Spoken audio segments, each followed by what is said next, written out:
limit and not under arrest. Tonight, the I-Team discovered a big problem with lowering the legal limit to .05. Courtny Gerrish is here to explain why .05 may be unenforceable. Charles and Carol, if the legal limit is lowered from .08 to .05, even a few drinks might end up being a few too many.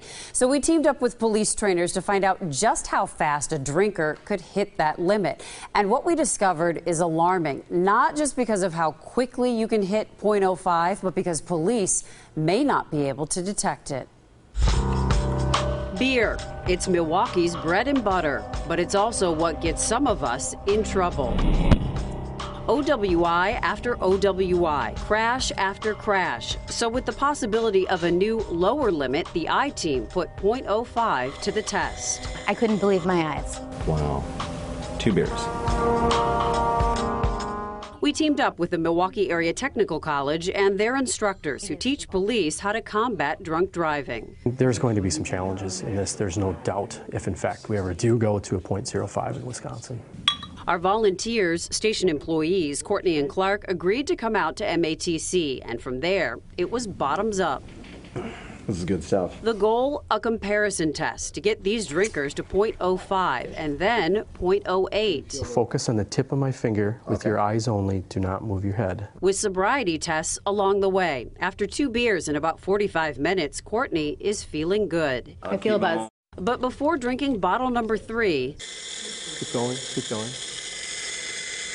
Okay, stop. Courtney blew a .046. Clark? Almost at what could be the new legal limit. But after 2 beers? After just 2. If that were lowered, I mean, that'd be a serious offense. And yet, look at what happens when John Gescheidmeyer performs a sobriety test. They walk a straight line. They can stand on 1 foot. 7, 1,000, 8, 1,000, 9, 1,000. And look at the eyes. They don't bounce around. I mean, their field sobriety tests were nearly perfect. Police can only use a breathalyzer if they have reasonable cause or catch mistakes in a sobriety test. From a training perspective, from an alcohol enforcement standpoint, it's going to present some challenges for law enforcement. Instructors say without being able to catch the warning signs, .05 might be like the texting while driving law, unenforceable unless there's a crash.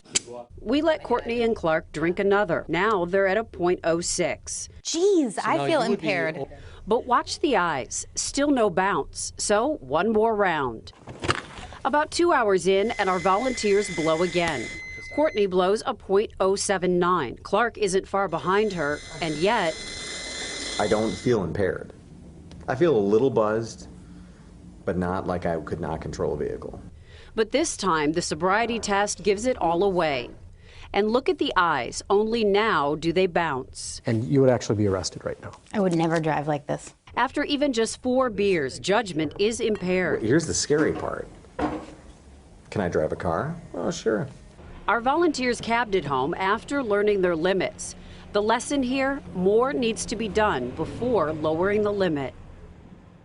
Now, police instructors say the National Highway Traffic Safety Administration needs to study .05 more closely before that limit is lowered. Very interesting, Courtney. So there's no way of getting to the .05 or testing for it without a breathalyzer, is that correct? Right, and you have to have cause to do the breathalyzer, so it really depends on the drinker. Police will look for other signs of odd behavior, but when it comes to the standard field sobriety test, if the limit is lowered, it may require a whole new test. And for police across the country, they're going to have to be retrained in that situation.